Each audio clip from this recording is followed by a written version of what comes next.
Believed to have been the world's oldest blogger, Australian woman Olive Riley began her blog The Life of Riley in February 2007 at the age of 107 and made her final post on the 26th of June 2008 from a nursing home in Woy Woy, New South Wales, complaining of a cough about 2 weeks before she died at the age of 108. She had posted over 70 entries, as well as several video posts on YouTube. Her blog, or blob as she called it, was inspired by her experience with documentary filmmaker Michael Rubbo who, in 2005, made a documentary about her titled All About Olive. Note: our reader Eric wrote us to explain an even older blogger was discovered after Olive's death.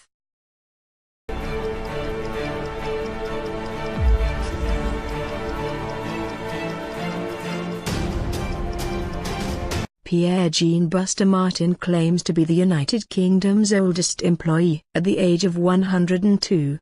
Martin works for a well-known plumbing company in southeast London as a van cleaner, and notably refused to take a day off on the day he celebrated his 100th birthday.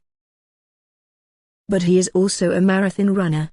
After walking the 10 kilometers, 6 miles, distance of the Great Capital Run in 2 hours 22 minutes and the Roding Valley Half Marathon in 5 hours 13 minutes, Martin was entered for the 2008 London Marathon. According to press reports, he walked the 26-mile course in approximately 10 hours. If the claims about his age are true, he could be the oldest recorded marathon participant in the world.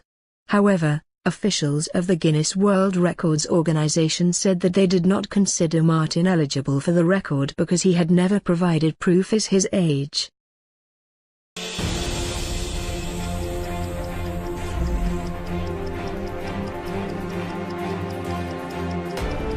Meet Winifred Bristol, 70 years old. This great-grandma they call heavy metal is a competitive weightlifter with 2 world records and aspirations for more. Winifred first took up the sport in her late 40s due to her struggles with her weight. When she turned 60 she started to lift competitively in powerlifting meets. At 68, she set world records for her age in the bench press at 176.2 pounds and 270 pounds in the deadlift. Even though she has been struggling lately with arthritis and joint issues, at 70 Winifred still works out 3 days a week.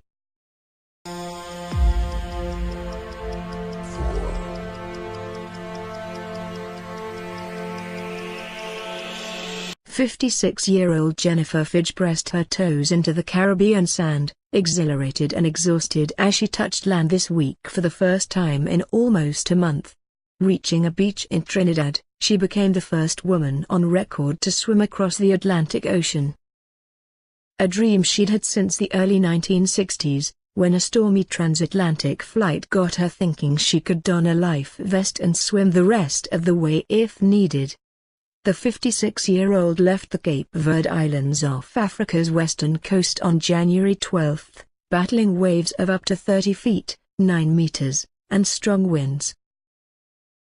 She had originally planned to swim the Bahamas, but inclement weather forced her to veer 1,000 miles, 1,610 kilometers, off course to Trinidad.